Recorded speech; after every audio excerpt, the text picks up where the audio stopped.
The dust of dust crossing tasted like shame on Eliza Cole's tongue. Children's laughter, sharp as spurs, echoed around the bony frame of the mercantile. "Giddy up, fatty!" A crude rope harness bit into her shoulders as Billy Tanner yanked. Eliza stumbled, tears carving paths through the grit on her cheeks. She locked her jaw, refusing to fall. Across the rutted street, half hidden in the shadow of the livery stable, a man stood silent. Amos Ward watched, his own weathered face a map of forgotten grief, his knuckles white on the porch rail. Before we jump back in, tell us where you're tuning in from. And if this story touches your heart, make sure you're subscribed. Because tomorrow, I've got something extra special saved just for you. The Wyoming wind, a constant companion on the high sagebrush plains, hissed through the brittle stalks around Dust Crossing.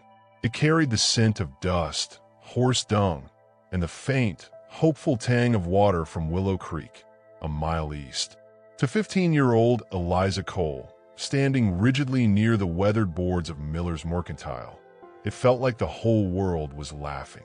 The laughter wasn't the wind, though.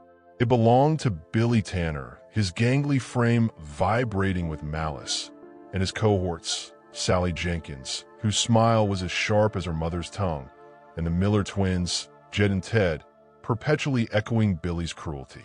"Come on, Eliza!" Billy jeered, giving the rough, knotted rope looped over her shoulders another sharp tug. "Show us your trot. Ain't every day we get a proper draft horse in town." He'd fashioned the harness from discarded baling twine, the coarse fibers digging into the soft flesh above her collarbone, biting through the thin calico of her faded dress. It had happened fast. A trip, a shove, the sudden, humiliating pressure as Billy threw the loop over her head before she could scramble away. Eliza stumbled forward, a choked gasp escaping her. Her cheeks burned hotter than the late afternoon sun, bleeding crimson over the distant, jagged peaks of the Wind River Range. Tears welled, blurring the dusty street, the hitching posts, the curious faces peering from doorways and windows. Mrs. Henderson from the boarding house, old man Finch whittling on his porch, Clem the blacksmith pausing in his work. Shame, thick and suffocating, pressed down on her heavier than any harness. Too big, too slow, too much. The words echoed in her head, a relentless refrain she'd heard whispered behind hands, sometimes spoken outright by her Aunt Martha. Who'd ever want her? Giddy up now. Billy yanked again. Jed and Ted hooped, slapping their thighs. Sally giggled a high, brittle sound. Maybe she needs oats. Or a bigger stall. Eliza planted her feet. The packed earth felt solid beneath her worn boots. She wouldn't fall. She wouldn't give them the satisfaction of seeing her sprawled in the dirt like a felled calf. She locked her knees, forcing her trembling legs still. She squeezed her eyes shut, forcing the tears back. Don't cry. Don't you dare cry. She focused on the grit beneath her soles, the rough texture of the rope, the sharp, clean scent of pine resin drifting from the lumberyard downwind. Anything but the jeering faces, the hot pressure in her chest.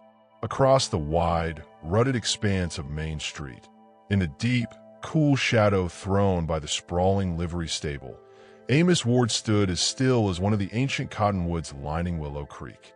He'd been haggling quietly with Clem over a new set of horseshoes when the commotion started. The cruelty unfolding near the mercantile froze him mid-sentence. His hand, resting on the worn wood of the stable's porch rail, tightened until the knuckles stood out like bleached bone. The cheerful jingle of a passing rider's spurs sounded obscenely loud in his ears. He saw the girl, Eliza Cole. He knew her name, knew she boarded with the sour-faced Martha and Silas Gable on their hard-scrabble patch of land north of town. He saw the raw humiliation etched onto her young face, the desperate struggle for composure. He saw the rope, the callous glee on Billy Tanner's face. A memory, swift and brutal as a rattlesnake strike, pierced Amos's careful isolation. His daughter, Sarah, laughing as she chased butterflies in the meadow behind their cabin. Sunlight catching her honey blonde hair. Sarah, buried 3 winters past alongside her mother, taken by the coughing sickness that swept through like a prairie fire. The ache, a familiar, hollow throb beneath his ribs, flared new. His first instinct was a roar, a stride across the street, tearing that rope away, scattering those spiteful children like quail. But years of solitude, of grief held close like a worn coat, held him rooted. Intervention would only paint a bigger target on the girl. Dust Crossing had a long memory for spectacle. He forced his hand to unclench from the rail, the rough wood leaving faint impressions on his palm. The scene held for another agonizing minute. Billy tugged again, but Eliza, a statue of trembling defiance now, barely moved. The fun was souring for the tormentors. "Ah, she's broke already," Billy sneered, disappointment flattening his voice. Useless nag. With a final, dismissive flick of his wrist, he let the rope slacken. It slithered off Eliza's shoulders, landing in the dust at her feet. The Tanner boy spat near her boots. "Too fat to ride, too fat to marry. Reckon you'll just rot at the Gables, Eliza." The group sauntered off, their laughter fading towards the saloon end of town, leaving Eliza standing alone in the sudden, ringing silence. The curious onlookers melted away, doors clicking shut, windows turning blank. Only the wind remained, whispering through the sagebrush, carrying the distant lowing of a cow. Eliza didn't move immediately. She stared down at the discarded rope, a serpent of shame in the dirt. The urge to flee, to vanish into the vast emptiness of the plains, warred with the crushing weight of her isolation. Where could she run? Back to the Gables? To Aunt Martha's pinched lips and Uncle Silas's indifferent grunts?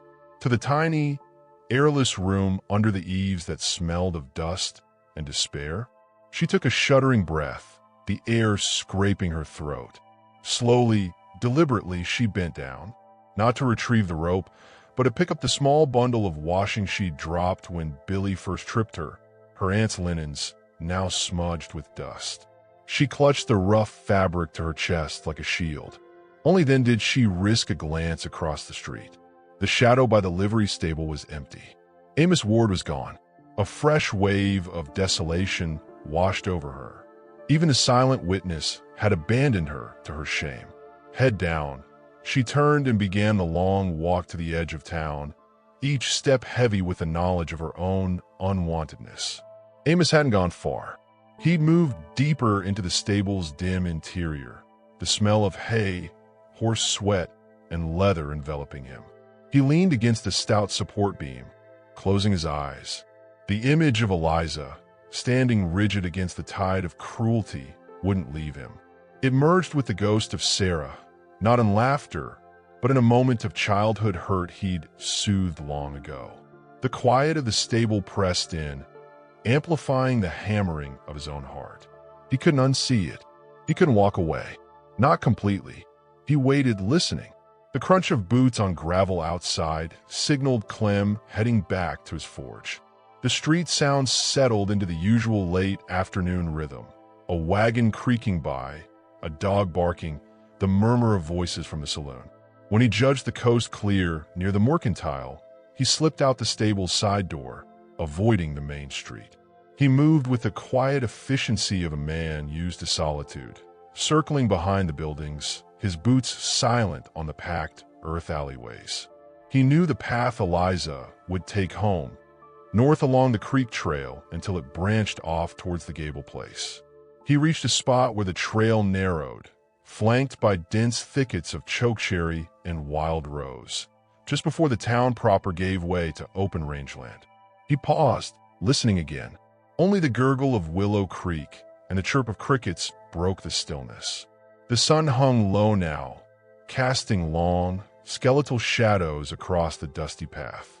From his vest pocket, Amos withdrew a small, smooth object. It wasn't jewelry. It was a river stone, perfectly oval, worn glassy smooth by centuries of water. One side was a deep, cool gray, like storm clouds gathering over the mountains. The other side was streaked with a vein of warm, rusty red iron oxide. Sarah had found it years ago, skipping stones on this very creek. "Look, Pa, it's half sad, half happy," she declared, her small face earnest. He'd kept it, a foolish talisman against the crushing gray that had followed her passing. He held it for a moment, the cool stone warming slightly in his palm. It felt like releasing a fragment of his own buried heart. He placed it carefully, deliberately, in the exact center of the narrow trail, where Eliza's downcast eyes couldn't possibly miss it. A silent message, a fragile connection offered across a chasm of loneliness. Then, as silently as he'd come, Amos Ward melted back into the cover of the chokecherry bushes, his heart pounding with an unfamiliar rhythm. Part fear, part something else he hadn't felt in years. A tentative stirring. Eliza walked with her gaze fixed on the toes of her boots, kicking up little puffs of dust that settled on the frayed hem of her dress. The humiliation replayed in her mind, each taunt, each laugh a fresh sting. The weight of Aunt Martha's inevitable disapproval settled on her shoulders, heavier than Billy's rope. She barely registered the changing light, the deepening gold washing over the sagebrush plains, the purple shadows gathering in the folds of the distant mountains. The creek's murmur was just background noise to the turmoil inside her. She almost stepped on it, a small, dark shape in the middle of the dusty trail. She halted, blinking. Not a rock like the others littering the path. This one was different, smoother, deliberately placed. Her breath hitched. Cautiously, she bent down, her fingers brushing the cool, polished surface. She picked it up.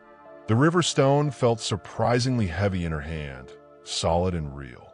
She turned it over, gray on one side, streaked with rusty red on the other. A simple thing, yet utterly out of place. Who?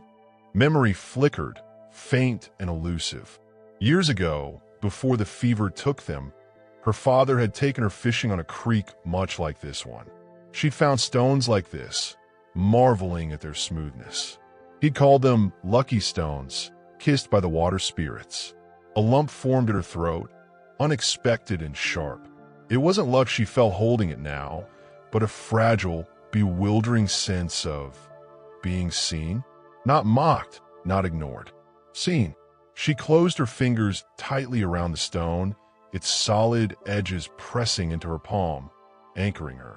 The tears she fought so hard against earlier threatened again, but this time they felt different. Not solely of shame, but mixed with a confusing ache of longing and a spark of something fragile. Gratitude? Curiosity? She looked up, scanning the brush lining the trail. Nothing stirred except the lone jackrabbit bounding away. Yet, she felt it, a presence recently departed. A watchfulness that hadn't felt cruel. Clutching the stone, Eliza resumed her walk, her steps a fraction lighter, her gaze no longer solely on the ground, but scanning the deepening twilight. She reached the bend where the trail forked, left towards the gable's squat, unwelcoming cabin nestled in a barren hollow, right following the creek deeper into the rangeland, towards where. She knew Amos Ward's spread was out that way somewhere, miles further, tucked against the foothills.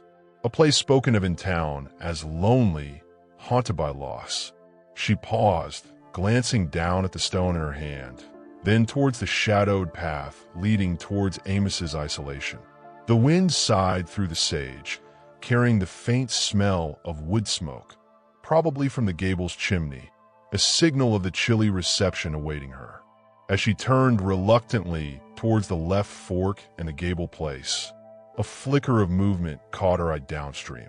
Not the jackrabbit, something taller, a dark shape, man-sized, standing amongst the willows near the water's edge, half obscured by the gathering gloom.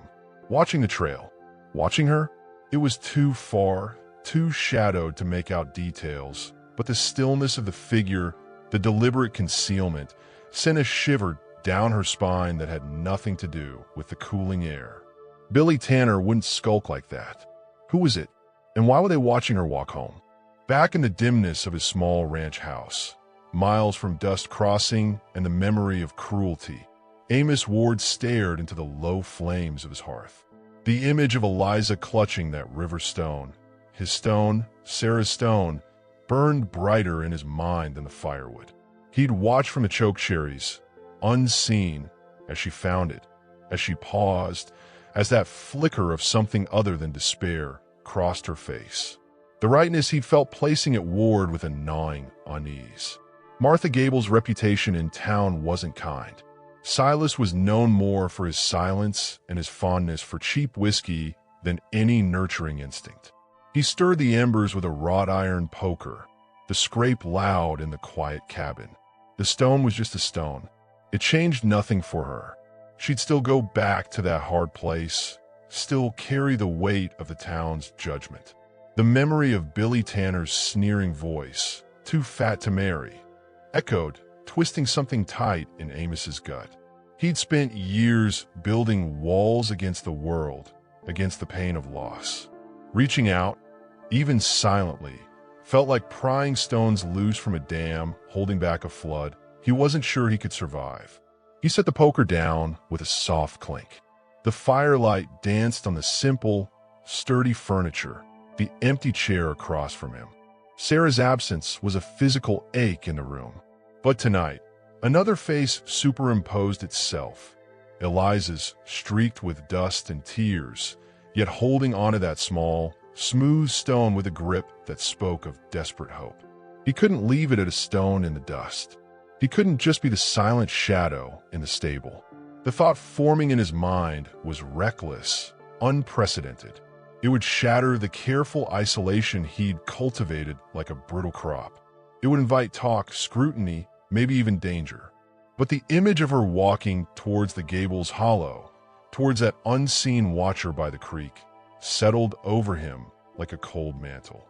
He stood up abruptly, the chair legs scraping harshly on the plank floor. His hand went to the simple wooden cross hanging by the door, his wife's a lifetime ago. His jaw set, the lines in his face deepening in the firelight. Tomorrow, at first light, he'd saddle the bay mare. He'd ride into Dust Crossing, not to the mercantile, not to the saloon. He'd ride straight to Silas and Martha Gable's hardscrabble patch. He had an offer to make. An offer that would either be met with scorn, suspicion, or something else entirely. The enormity of it tightened his chest. He was stepping off a cliff into an unknown canyon. And somewhere out there in the gathering Wyoming night, a shadow had watched Eliza walk home.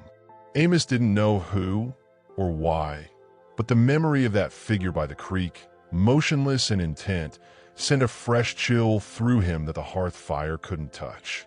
Eyes were on that girl. And what did they want? The smooth weight of the river stone was a secret warmth against Eliza's skin, tucked deep within the pocket of her worn apron. Aunt Martha's voice, sharp as a skinning knife, had greeted her return, dissecting the dust on the linens, the lateness of the hour, and Eliza's very existence with practiced cruelty. Clumsy as a newborn calf, Martha had hissed, snatching the bundle. And dawdling like you got nowhere to be. Like anyone want you here longer than need be. The words, familiar barbs, pricked less deeply tonight. Eliza kept her eyes lowered, her fingers curling around the cool stone in her pocket. Half sad, half happy, the silent watcher by the creek flickered in her mind, a chill counterpoint to the stone's comfort. Who and why? Later, in the stifling darkness of her attic room, the rough planks of the ceiling inches from her nose, Eliza took the stone out. Moonlight, thin and cold, filtered through the single grimy window, catching the vein of rusty red. She traced its curve. It felt like a message in a language she'd almost forgotten. Not luck like Pa said, but acknowledgement. Someone had seen her humiliation and hadn't turned away. Someone had offered this small, perfect thing. Amos Ward, the quiet rancher who lived with ghosts. Why would he care? The mystery of it was almost as potent as the stone itself. She clutched it tightly, pressing its solid reality into her palm, a talisman against the echoing taunts, too fat to marry, and the suffocating indifference of the Gable place. Downstairs, Uncle Silas's snores rumbled like distant thunder, and Aunt Martha muttered in her sleep. Eliza closed her eyes, imagining the vast, silent plains under the same moon, wondering if Amos Ward was staring at it too.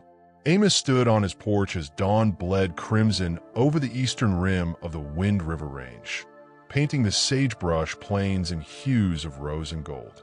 The air was crisp, carrying the clean scent of frost and distant pine. He hadn't slept much. The image of Eliza finding the stone, the fleeting lift in her expression before the shadow of the Gable place reclaimed her, played on a loop. And beneath it, colder, sharper, the memory of that figure by the creek. Watching, hidden, purposeful. The stone had been Sarah's. This morning, he'd pulled another fragment of his buried life from the small chest at the foot of his bed. A simple carving. A small bird, perhaps a meadowlark, crudely whittled from pale aspen wood by his daughter's unskilled hands years ago. One wing was slightly chipped. Sarah had been disappointed, declaring it broke, but Amos had cherished it. He held it now, the wood warm from his grasp. Leaving the stone felt like a crack in the dam he'd built around his grief. Leaving this felt like prying loose a stone from the foundation. Foolish. Dangerous. Martha Gable's tongue was a known weapon in dust crossing. Any connection, however silent, could bring unwelcome attention, judgment he'd avoided for years. And that watcher, was it connected? Or just some drifter? He looked out over his land, the corral where his bay mare stamped impatiently, the small barn, the creek glinting silver in the distance. Solitude had been his shield, but the sight of Eliza, trembling yet defiant under Billy Tanner's rope, the terrible echo of "too fat to marry," ringing in the dusty street, had stirred something long dormant. Not just pity, recognition, a shared currency of loss, paid in different coin. He couldn't storm the Gable cabin. He couldn't silence the town's whispers. But he could leave another message, a fragile thread cast across the emptiness. He saddled the mare quietly, the leather creaking, the scent of horse and hay strong in the cool air. He didn't ride towards Dust Crossing. Instead, he followed the winding path of Willow Creek downstream, keeping well away from the main trail, riding parallel to the route Eliza would take if sent on another errand. He knew a spot, an ancient, lightning-blasted cottonwood near the creek bend, a landmark visible from the main trail but offering cover. Its massive, hollow trunk held secrets known only to animals and, perhaps, lonely children seeking refuge. Reaching it, Amos dismounted. The wind sighed through the bare branches overhead. He approached the gnarled trunk, its blackened heart gaping open like a wound. Inside, sheltered from the worst of the weather, was a natural shelf of smooth, water-worn stone. He placed a small wooden bird there carefully, turning it so the unbroken wing faced outward. It looked impossibly small and fragile in the vastness of the hollow. A silent offering, a shared secret. He stood for a moment, listening to the creek's chuckle and the wind moaning across the plains. Was he inviting trouble? He touched the worn grip of the Colt at his hip, a habit born of frontier life, not current threat. Then, he mounted and rode back towards his ranch, the gnawing unease about the watcher settling deeper. 2 days passed. Eliza carried the river stone constantly, its presence a quiet rebellion against the weight of her days. Aunt Martha kept her busy with relentless, soul-crushing chores, scrubbing floors until her knees ached, hauling water from the well until her shoulders screamed, mending clothes with thread that seemed to mock her clumsy fingers. Hands like hams, Martha sniffed once, watching Eliza struggle with a fine tear in one of Martha's precious petticoats. Eliza bit her tongue, the stone a hard lump in her pocket. She refused to cry. Instead, she focused on the smoothness of the stone, the memory of finding it, the silent hand that placed it. Sent to gather wild onions near the creek bend where she'd seen the watcher, Eliza moved cautiously. The memory of that dark shape amongst the willows sent shivers down her spine, unrelated to the chill breeze off the water. She scanned the brush, the tall grasses, the distant line of cottonwoods. Nothing stirred but a red-winged blackbird. Reaching the familiar bend, her gaze instinctively swept the area near the blasted cottonwood. It was just a landmark, a place she'd sometimes rested in the shade as a younger child, before her parents died and the gable's indifference turned her world gray. Something caught her eye, a flash of pale wood against the dark interior shadow of the hollow trunk. Not a leaf, not a fungus. Cautiously, heart thudding against her ribs, Eliza approached. She peered into the cavity. Nestled on the smooth stone shelf inside was a small, crudely carved bird. She glanced around wildly. Empty plains, whispering creek. Only the wind watched. She reached in, her fingers trembling, and lifted it out. Aspen wood, light as a feather, slightly rough in places. One wing was chipped. It was simple, imperfect, beautiful. She cradled it in her palm, next to the river stone. Two silent gifts. Two pieces of a puzzle named Amos Ward. A wave of emotion, fierce and unexpected, washed over her. Not just gratitude, but a spark of defiance. She wasn't invisible. She wasn't just a girl who was too much. Someone saw her. Eliza Cole. She tucked the small bird carefully into her apron pocket beside the stone, the twin weights as secret armor. As she turned back towards the hated task of onion gathering, her spine felt a little straighter. She wouldn't let Martha break her. Not today. Amos rode the fence line on the western edge of his spread, checking the tautness of the wire where it met the rolling foothills. The work was methodical, calming. The rhythmic clink of the wire stretcher, the scent of sun-warmed earth and sage, the vast dome of blue sky overhead. These were the anchors of his solitary life. Yet his mind kept drifting. Had she found the bird? Had it brought her a moment's peace? Or had it somehow made things worse? The watcher. Had he imagined the menace in that distant shape? He pushed the thoughts down, focusing on the task. He reached a section where the fence dipped into a shallow gully, thick with scrub, oak, and wild rose. The wire here was often strained by wandering deer or the occasional curious bear. Dismounting, he led his mare down the slope, the dry earth crunching under his boots. The air was still, heavy with the scent of sun-baked stone and dry grass. Then he saw it, near the base of a fence post, half hidden by a clump of brittle sagebrush. Something lay on the ground. Not natural, not accidental. He knelt, pushing the brush aside. It was a crude snare, made from braided rawhide, strong and cruel, the noose looped open, waiting. It wasn't set for an animal. It was placed deliberately near the post, where a person checking the fence might easily step into it, catching an ankle or boot heel. A trip wire, almost invisible against the dusty ground. His blood ran cold. This was no accident. This wasn't a forgotten trapper's snare. This was new, deliberate, placed on his land, near his boundary. A cold fury, colder than the Wyoming winter, began to replace the shock. He scanned the gully, the rim above, the dense thickets. Silence, emptiness, but the feeling of being watched crawled over his skin like ants. He touched the snare. The rawhide was dry, but not weathered. Recent, very recent. His thoughts snapped to Eliza, the figure by the creek. The sense of being watched she had felt. Was this connected? A warning? To him? Or was the threat closer to her? The Gable place was miles away, but the vastness of the territory felt suddenly claustrophobic, hiding unseen eyes. He stood slowly, the snare coiled ominously in his hand. His gaze swept the landscape again, lingering on the distant haze where dust crossing lay, then towards the lonely track leading to the Gable homestead. The tentative hope sparked by leaving the gifts was suddenly overshadowed by a darker, more immediate dread. Someone wasn't just watching. Someone was acting. And Amos Ward, the quiet rancher who wanted only solitude, realized with chilling certainty that his silent act of kindness might have drawn dangerous attention. Not just to him, but to the girl who carried a river stone and a wooden bird in her pocket. The peace of his ranch felt like an illusion, shattered by the cruel twist of rawhide in his fist. Who had set this trap? And what do they intend to catch?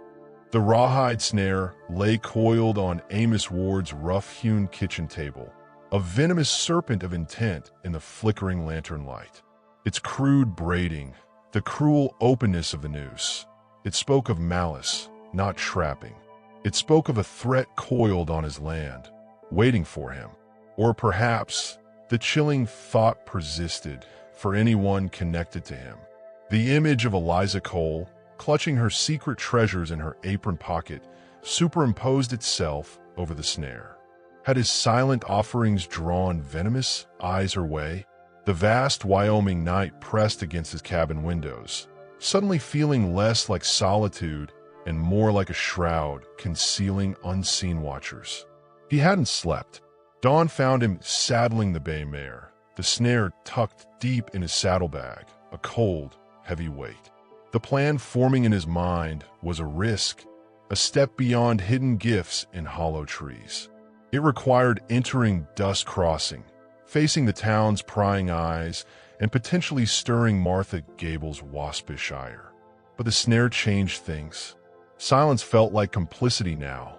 He needed to see Eliza, however briefly, needed the reassurance of distance between her and the malevolence the snare represented. And he needed supplies. Powder, lead, a quiet reminder to himself and anyone watching that the quiet rancher wasn't entirely toothless. The scent of gun oil and saddle leather filled the cool air as he tightened the cinch, the metallic tang sharp against the dusty smell of the stable. The Wind River Range stood stark and blue-gray in the distance, indifferent sentinels to human troubles.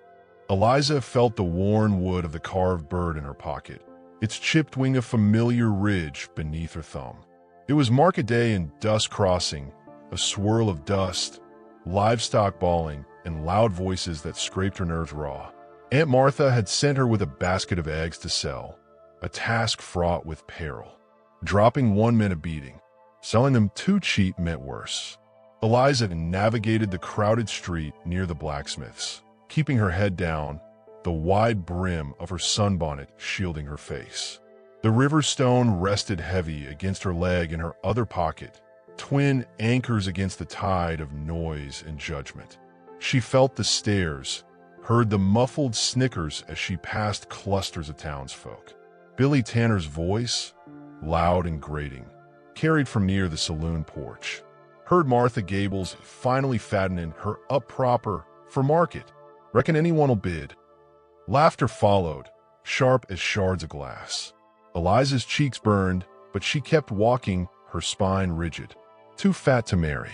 The words echoed, but beneath them, she felt the smooth curve of the stone, the rough edge of the bird's wing. Someone sees me. Someone knows I'm here. She focused on the solid weight of the basket handle digging into her palm, the scent of hot iron from the smithy, the distant jingle of a harness. She wouldn't run. Not today. Setting up near the dry goods store, away from the Tanner boys, Eliza arranged the eggs carefully on a cloth. The sun climbed, baking the dust, making the air thick and gritty. She watched wagons rumble by, families bartering, the preacher nodding solemnly. A figure caught her peripheral vision, moving with a quiet, deliberate pace. Amos Ward. He emerged from the mercantile, a small sack of supplies in one hand. He didn't look towards the commotion near the saloon. His gaze swept the street, methodical, watchful. Eliza held her breath. Would he see her? Would he acknowledge her in the harsh light of day? He did. His eyes met hers across the dusty expanse. Not a smile, not a nod. Just a look. A deep, steady look that lasted a heartbeat longer than necessary. It wasn't pity. It was recognition. Solidarity. A silent message passed between them in the clatter of the town. I see you. You are not alone. Then, his gaze shifted, hardening as it swept past Billy Tanner and his cronies before moving on, his boots scuffing the dirt as he headed towards the livery stable. That look, brief and wordless, flooded Eliza with a warmth that momentarily banished the market day chill. He hadn't hidden today. He'd stood in the open, just for a moment, and seen her. Later, after selling the eggs, at a fair price, thank goodness, Eliza was sent to fetch Lye's soap from the mercantile. Inside, the air was cooler, smelling of dry goods, coffee beans, and leather. Mrs. Henderson, the boarding house owner, was at the counter, her back to Eliza. And Amos Ward, quiet as a church mouse for years, suddenly making eyes at Martha Gable's burden? Strange doings, Mrs. Henderson murmured to the shopkeeper, Mr. Finch. Reckon he's looking for cheap help? Though that girl, well, size ain't always strength. Mr. Finch grunted non-committally, but the words struck Eliza like a physical blow. Burden, cheap help. Was that all Amos saw? Was the bird, the stone, just pity? The fragile warmth from his look shriveled, replaced by a familiar, crushing shame. She grabbed the soap, paid silently, and fled back into the blinding sun. Amos rode the perimeter fence line again, the snare's discovery making every shadow suspect, every rustle in the sagebrush a potential threat. He checked the wire with renewed vigilance, his hand resting near the worn grip of his Colt more often. The memory of his wife, Clara, surfaced, not her final, frail days, but earlier. A time when a neighboring rancher had tried to bully them off a prime water source. Clara, fiery despite her gentle nature, had stood beside Amos, her chin lifted. "We don't run, Amos Ward," she declared, her voice clear and strong. "We stand. This is our land." He'd faced down the threat that day, emboldened by her quiet defiance. Seeing Eliza in the street, enduring the stares, refusing to crumble, had echoed that same spirit. She wasn't his Clara, wasn't his Sarah, but she possessed a spark of that same resilient fire. He couldn't let it be snuffed out by cruelty or hidden malice. He needed to do more than leave trinkets. He needed to offer tangible proof of his regard, something that couldn't be twisted into gossip about cheap labor. Something useful, but carrying a message. He thought of the mercantile, of the fine, soft wool shawls folded neatly near the counter, far beyond Eliza's reach. A luxury, yes, but also warmth, comfort, a shield against the biting Wyoming wind and against the cold words of the world. He'd noticed the thinness of her shawl at the market. It was a risk, a bold declaration if discovered, but the snare had shifted the calculus. He'd return tomorrow, buy it, find a way to get it to her, unseen. His thoughts were interrupted as he approached the creek bend near the blasted cottonwood, the place where he'd left the bird. He reined in the mare, scanning the area. Instinct prickled the back of his neck. Something was off. The willow branches near the water's edge seemed disturbed, broken in a way that wasn't natural. Dismounting, he led the horse closer, tied to a low-hanging branch. Dangling like a grotesque ornament was a dead jackrabbit. Its neck was broken, eyes glazed. But it wasn't just discarded. A crude symbol was carved into its flank, a jagged X. A mark, a warning, left near their place. The air left Amos's lungs. This wasn't random. This was directed. At him? At Eliza? The message was chillingly clear. "I know. I'm watching. This could be you." Eliza's attic room felt like a prison. The whispers from the mercantile, burden, cheap help, echoed louder than Aunt Martha's usual litany of complaints that evening. Martha had found fault with the soap, the egg money, the very air Eliza breathed. "Useless lump," she'd muttered over supper, a thin stew Eliza had prepared. Eliza had stared at her bowl, the carved bird a hard lump in her pocket. The warmth of Amos's look in the street felt like a cruel joke now. Was she just a project for him? A stray to pity? Later, as the moon cast long, distorted shadows through a tiny window, Eliza couldn't sleep. The shame warred with a rising tide of anger. Why did she have to be less? Why did her size define her existence? A memory surfaced, sharp and vivid. Her mother, years ago, facing down a surly peddler trying to shortchange her for eggs. Eliza had been small, hiding behind her mother's skirts. Her mother, round and soft like her, hadn't raised her voice. She'd simply stood firm, her gaze steady, her hand out, palm up. "Fair price, mister," she'd said, her voice calm but unyielding. "Where you move along." The peddler had grumbled but paid. Her mother had squeezed Eliza's hand afterward. "Don't let anyone make you feel small, Lizzie girl," she'd whispered. "You stand your ground. You're coal stock. You stand your ground." The words resonated now, deep in Eliza's core. She wasn't just coal stock. She was Eliza Cole. She pulled the river stone and the wooden bird from her pocket, holding them in the moonlight. Tokens from a quiet man, yes, but tokens given when no one else saw her. When the world laughed, that meant something. It had to. She wouldn't let Martha, or Billy Tanner, or Mrs. Henderson's gossip, or even her own gnawing doubts, extinguish the fragile spark those tokens had ignited. She would stand her ground. The next morning, tasked with hauling water from the creek, Eliza walked with a new determination. The path felt different. The sagebrush seemed sharper, the creek's murmur more insistent. She reached the bend, the blasted cottonwood looming. She needed to see their place, the hollow where the bird had been. A reassurance. She approached the great, blackened trunk. The hollow yawned darkly, empty, as expected. But then her foot kicked something soft, partially hidden in the tall grass near the base. Not a stone, not wood, fabric.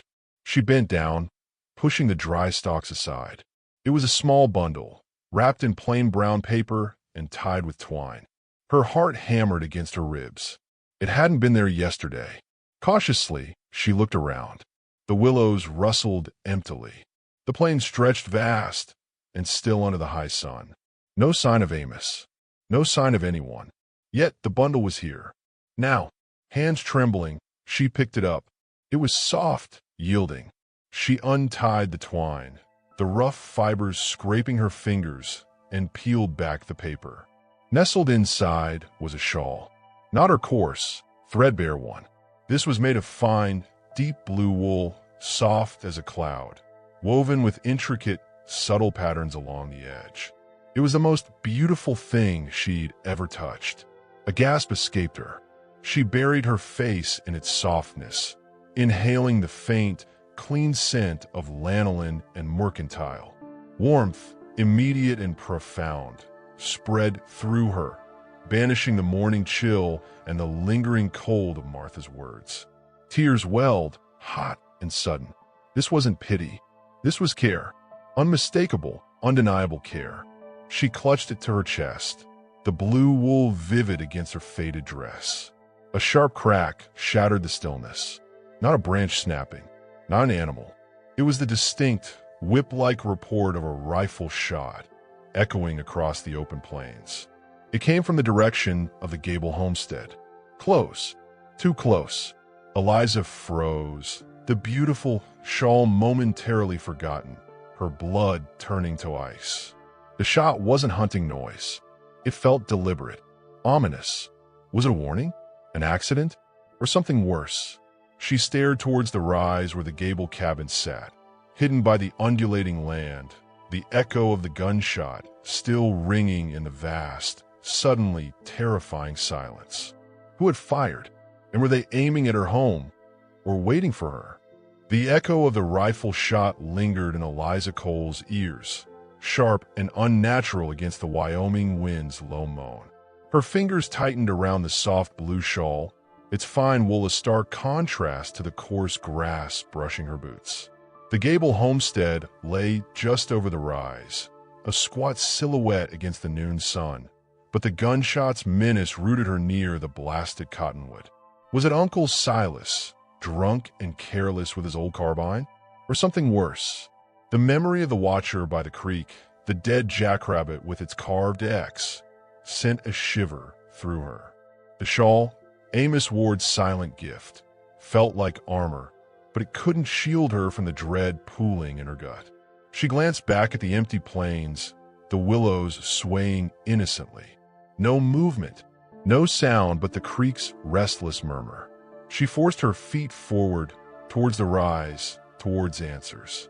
The path to the gable place was a rutted scar through the sagebrush, each step kicking up dust that clung to her hem.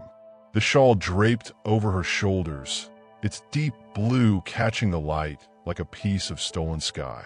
She'd wrapped it carefully, hiding it from Aunt Martha's hawkish eyes, but its weight bolstered her. Someone saw her. Someone cared.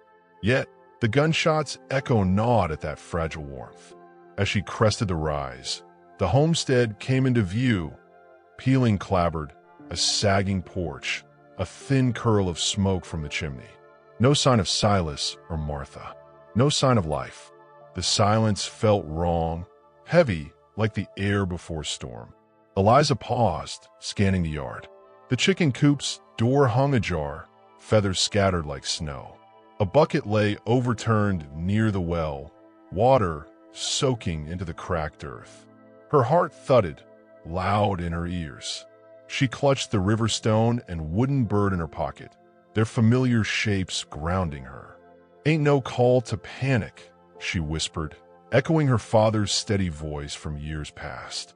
She edged closer, her boots crunching on gravel, eyes darting to the shadows under the porch.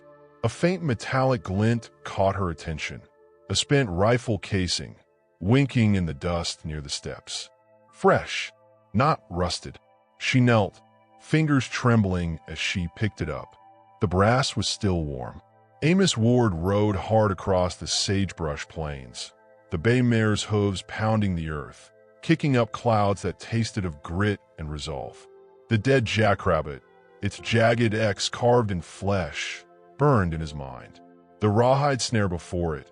Now, this rifle shot he'd heard faintly from his northern fence line. It was no coincidence. Someone was circling, tightening a noose around his quiet world, and Eliza Cole was caught in its shadow. He'd meant to ride to Dust Crossing, to buy the shawl and leave it by the cottonwood, but the shot had changed his course. The gable place was closer, and the urgency in his chest wouldn't wait. He reined in at the edge of their land, the mare snorting, her flanks damp with sweat. The homestead looked deserted, the stillness unnatural. His hand rested on the colt at his hip, the worn grip a cold comfort.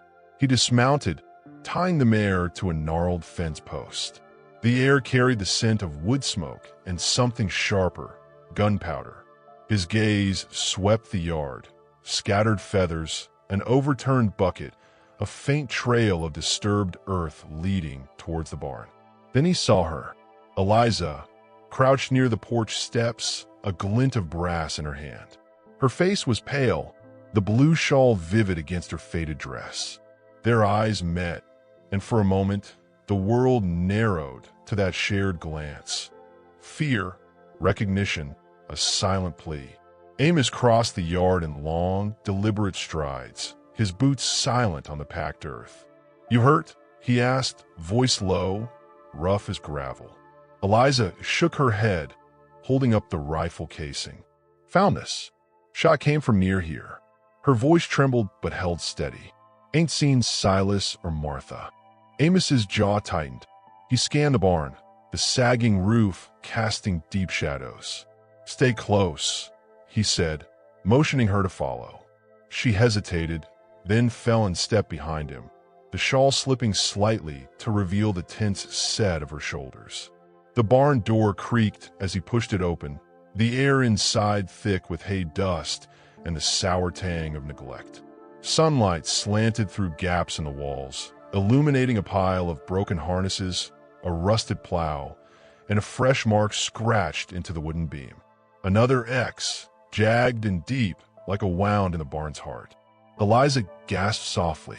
"Same as the rabbit," she whispered. Her hand tightened around the stone in her pocket, her mother's words echoing. "Stand your ground, Lizzie girl." She met Amos's gaze, defiance flickering through her fear. "Someone's trying to scare us." "More in scare," Amos muttered, his eyes narrowing. He stepped closer to the mark, tracing its edges with a calloused finger. It was fresh, carved with a blade, not a spur-of-the-moment act. Someone had been here, bold enough to leave their sign in broad daylight. His thoughts raced to Clara, to the day she'd faced down a threat with nothing but her will. Eliza had that same steel, buried under layers of shame and cruelty.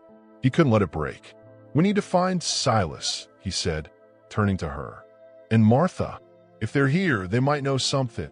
Eliza nodded, her lips pressed tight.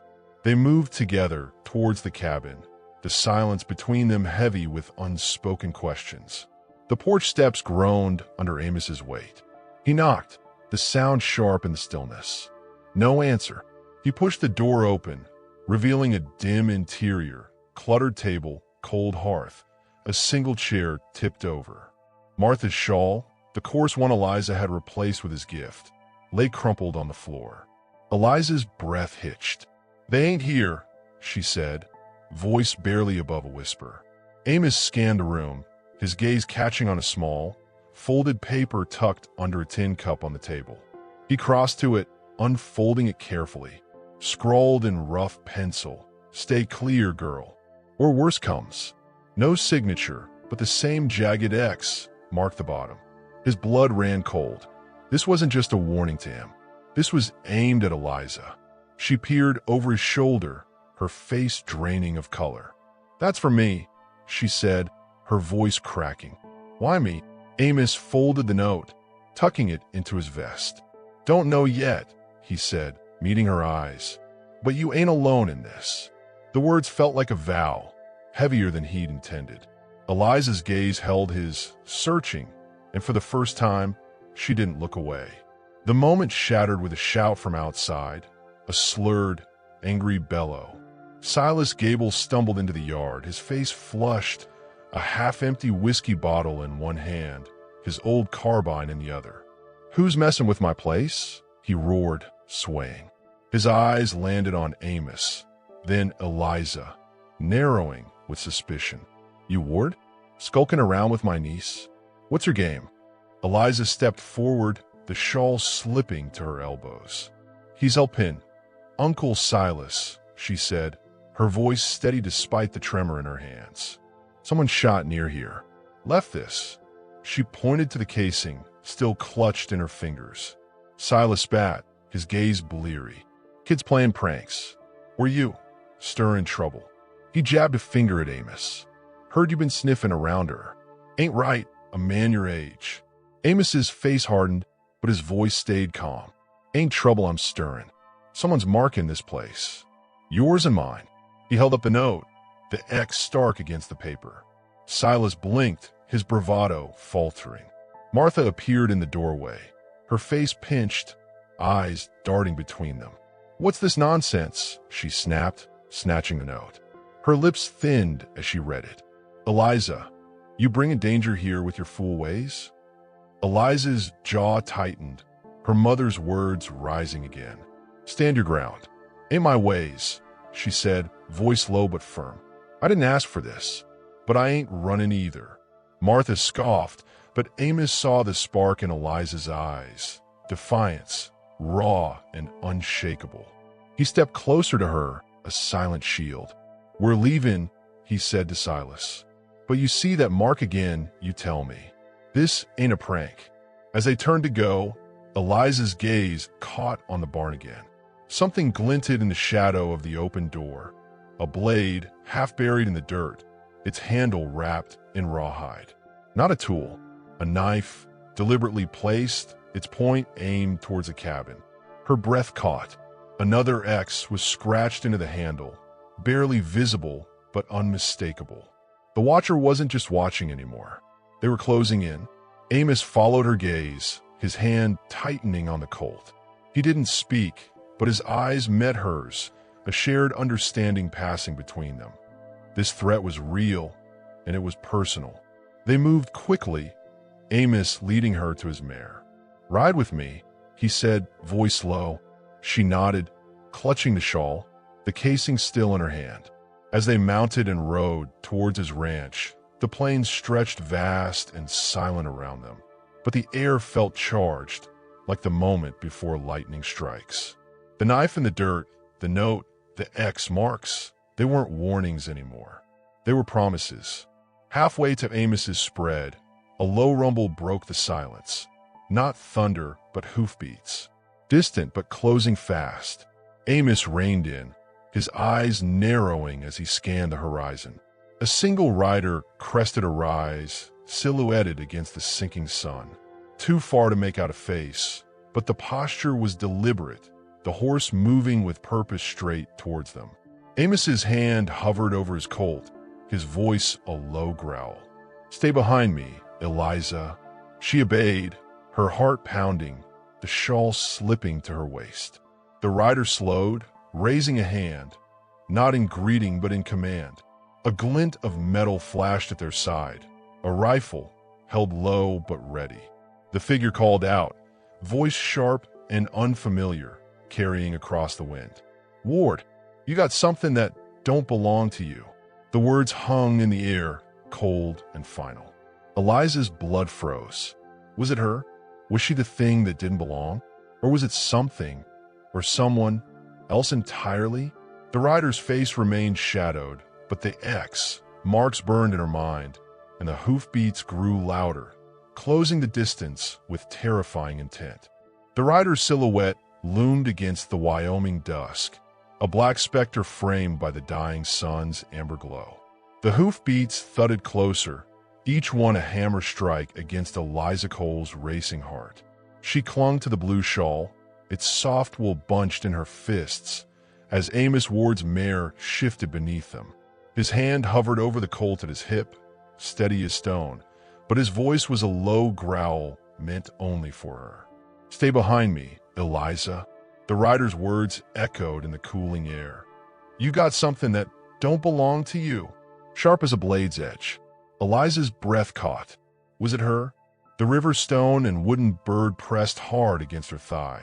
Tokens of Amos's care, now feeling like dangerous weights. Amos urged the mare forward a step, positioning himself between Eliza and the approaching threat.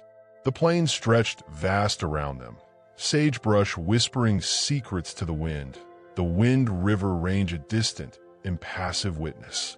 The rider slowed, reining in 30 yards off, the rifle still low but glinting with intent. The man's face came into focus, lean, weathered, eyes like chips of flint under a battered hat. Not Billy Tanner, not Silas. Someone new, yet familiar, like a shadow from a half-forgotten nightmare. Amos's grip tightened, his voice cutting through the silence. "Name yourself, stranger." The rider spat, a dark gobbet staining the dust. "Name's Hollis Kane," he said, voice rough as gravel. "And you're meddling in things that ain't yours, Ward. That girl's got debts that need settling." His gaze flicked to Eliza, cold and appraising, sending a shiver down her spine. Debts? Her mind raced, snagging on a buried memory. Her father, years ago, arguing with a lean man over a failed deal, voices raised in the flickering light of their old cabin. Kane, the name stirred dread, a ghost from before the fever took her parents. Eliza's hand tightened on the shawl. "I don't owe you nothing," she said, her voice trembling but clear, echoing her mother's unyielding tone. "Whatever Pa owed, he's long gone." Kane's lips curled, not a smile but a sneer. "Debts don't die with the debtor, girl. Your pa crossed me, and you what's left." He raised a rifle slightly, not aiming but threatening. "Hand her over, Ward, or this gets messy." Amos didn't flinch. "She ain't property," he said, each word deliberate, like stones dropped into still water. "You got a claim, take it to the law. Not here." His hand rested on the colt, a quiet promise. The air crackled with tension, the mare's ears twitching, the distant lowing of cattle a faint, mocking normalcy. Kane laughed, a harsh bark. "Law, out here, you're a fool, Ward." He shifted in the saddle, the rifle inching higher. Eliza's heart pounded, her mother's words rising like a shield. "Stand your ground, Lizzie girl." She slid off the mare, ignoring Amos's sharp glance, and stepped forward, the the shawl slipping to her elbows. "I ain't going nowhere with you," she said, her voice steady now, defiance burning through her fear. "You want me, you'll have to drag me." The standoff held, the wind hissing through the sagebrush, carrying the scent of dust and distant rain. Kane's eyes narrowed, calculating. Then, a new sound, a clatter of hooves from the direction of Dust Crossing. Amos turned his head slightly, not breaking his focus on Kane. A small group of riders approached, dust swirling around them. The preacher, Mr. Finch from the Mercantile, and Clem the blacksmith, their faces grim. Word of the shot had spread, it seemed, drawing the towns curious and cautious. "Trouble here, Ward," Clem called, his hand resting on a shotgun across his saddle. Kane's sneer faltered, his gaze darting between Amos and the newcomers. "This ain't your concern," he snapped, but the rifle lowered an inch. The balance had shifted. "It is now," Amos said, his voice calm but unyielding. "You leave, Kane, or you answer to all of us." Kane hesitated, the flint in his eyes dimming. He spat again, then wheeled his horse, kicking it into a gallop towards the foothills. The dust settled slowly, the hoofbeats fading into the vast silence. Eliza's knees trembled, but she stood tall, the shawl a bright banner against her faded dress. Amos dismounted, his hand brushing her shoulder briefly, a touch as fleeting as a breeze, but heavy with meaning. "You did good," he said, so quiet only she could hear. The riders approached, their questions a low murmur. Amos answered sparingly, mentioning the note, the X marks the knife. Eliza stayed silent, the rifle casing still clutched in her pocket, a cold reminder of the threat that hadn't fully vanished. The preacher offered to escort her back to the gables, but Amos shook his head. "She's coming with me," he said, his tone leaving no room for argument. Eliza met his gaze, gratitude, and something deeper flickering in her chest. At Amos's ranch, the cabin was a haven of quiet, the hearth fire casting warm shadows on log walls. Eliza sat at the table, the shawl draped over her shoulders, the river stone and wooden bird before her. Amos poured coffee, the tin mugs clink loud in the stillness. "Kane's gone for now," he said, sitting across from her. "But he ain't the quit-in kind." Eliza nodded, her fingers tracing the bird's chipped wing. "Pa borrowed money," she said, voice low, "for seed before the drought. Never paid it back. I heard him and Ma talking about a man, Kane, I reckon. Said he'd come for what was his." Her eyes met Amos's, raw with the weight of memory. "I ain't his." "You ain't," Amos agreed, his voice steady. "You're Eliza Cole, and you got a place here if you want it." The words hit like a thunderclap. A place. Not a burden, not a debt. A home. She thought of her mother, standing firm against the peddler, of Amos's quiet gifts, his stand against Kane. Her throat tightened. "Why?" she whispered. "Why me?" Amos leaned back, the firelight etching lines of grief and resolve on his face. "Lost my Clara and Sarah to sickness. Thought I'd walled that pain up for good. Then I saw you, standing tall in that street, talking their cruelty and not breaking. Reminded me of Clara. She'd have liked you." He paused, his voice softening. "You ain't alone, Eliza. Not anymore." Tears welled, but they weren't shame this time. They were release, fierce and cleansing. She nodded, unable to speak, the shawl's warmth enveloping her like an embrace. Days passed. Eliza stayed at the ranch, sleeping in the small room that had been Sarah's, its simple quilt a comfort. Amos taught her to mend fences, to ride the mare, his quiet guidance a balm. The town whispered, Mrs. Henderson's gossip, Billy Tanner's sneers, but their voices felt distant, less sharp. Eliza's spine grew straighter, her hands steadier. She wasn't the girl in the rope harness anymore. The fall fair arrived, Dust Crossing alive with lanterns, fiddle music, and the scent of fry bread. Eliza went with Amos, the shawl bright against her dress. She entered her mother's old berry jam recipe, a small act of defiance against the town's judgment.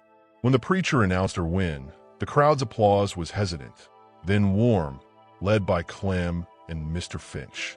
Billy Tanner stood silent, his face sour. Eliza met his gaze, unflinching, her mother's voice in her heart. "You're coal stock." That night, as they rode back to the ranch, the stars burned bright over the plains. Amos spoke little, but his presence was enough. Eliza felt the stone and bird in her pocket, symbols of a bond forged in quiet acts. The threat of Cain lingered, a shadow in the foothills, but she wasn't afraid. She had stood her ground. They didn't see the figure watching from the ridge, hidden in the sagebrush's embrace. Hollis Cain, his rifle cradled, eyes fixed on the ranch's faint light. The X he'd carved into a nearby rock was fresh, a promise unfulfilled. He'd been driven off, but not defeated. "This ain't over, girl," he muttered, his voice swallowed by the wind.